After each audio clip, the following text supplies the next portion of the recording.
Hello bakers! Do you ever see the perfect cupcake where the swirl just flows right on top of that little cupcake? I'm going to show you how to get that consistency right now. And what I'm going to do is not tell you what frosting I have in the bowl because I'm going to just add water to it. And even though our directions do come with the amount of water that you can use for a cupcake swirl on our frosting instructions, it's pretty much accurate, but sometimes you want to add maybe a little bit, tiny bit more water, and sometimes you could use a little bit less water. It all really depends if you're using a powdered food coloring or a liquid or a gel or a big bowl or a smaller bowl, because when it disperses, it can make a difference. So what I'm doing is just showing you how much water to put in so that you have a better understanding when you go to mix water on how it should look. So I'm going to add about, I think, 3 tablespoons to get me started. And I do have a cup of the frosting in the bowl, if that gives you a good example. And the most important part that a lot of our bakers don't realize how important it is to use a hand mixer. So I'm gonna go ahead and use a hand mixer. When I do that, I'm just gonna carefully put this on low because it's a little bit loud. I probably won't talk over it too much. But I'm gonna put it on low for you because the powder, and I don't wanna get all in the air. Oops, a little much. There we go. This is a very powerful hand mixer.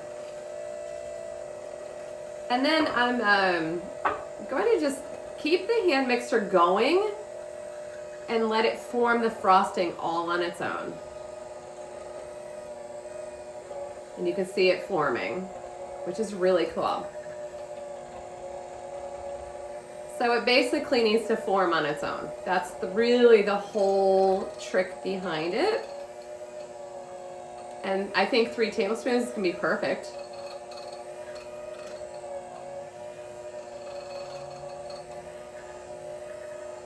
I'm gonna go ahead and stop that and lift it up. Now, when I lift it up, you can see it kind of peaks, which is really cool. That's what we want. So I'm not gonna add any more water to this.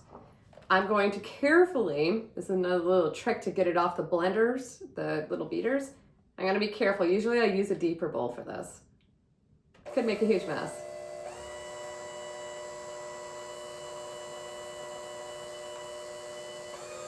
Okay, so what I was doing, I didn't do it how I normally would. I really would have just cranked this on a full speed, but I didn't want the frosting to get all over the place.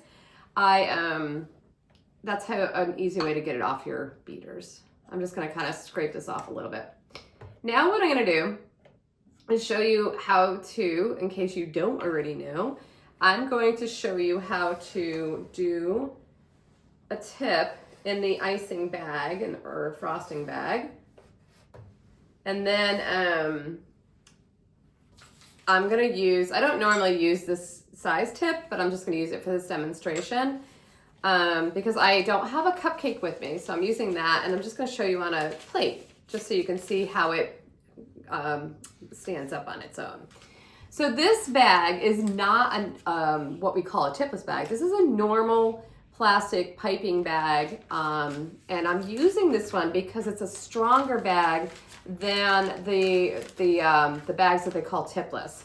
So if you use this bag, you're better off. And if you use a bag that says tipless bag, it's a thinner plastic, so it might burst open on you easier. So you want to look for bags, like I know Wilton's a popular brand, they sell them. You can buy the, it just doesn't say tipless.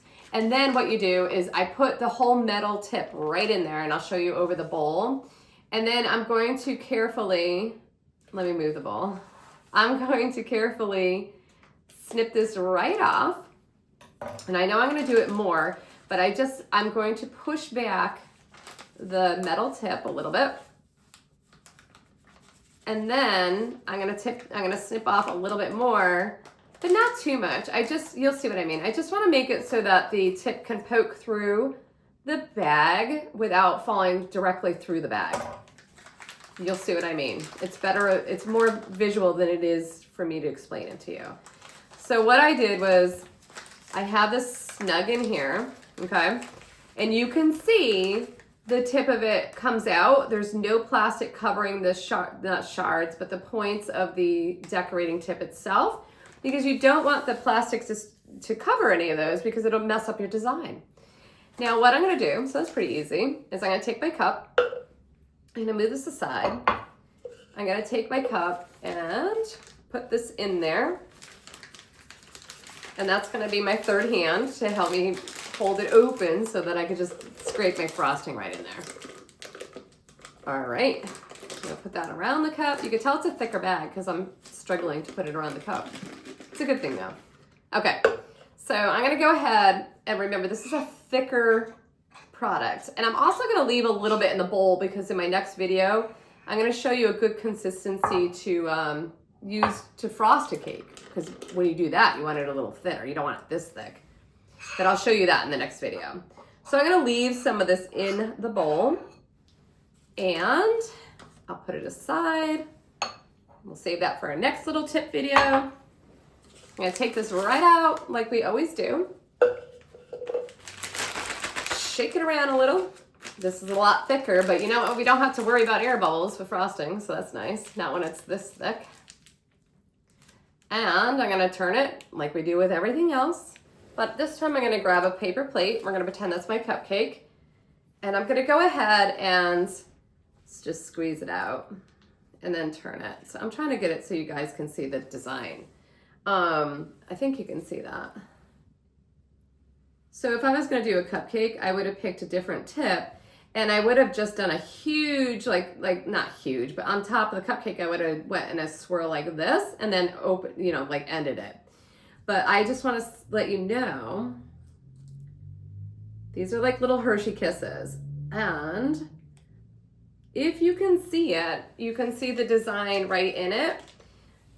It's holding the actual shape of the design. And that is the perfect consistency for frosting a cupcake swirl.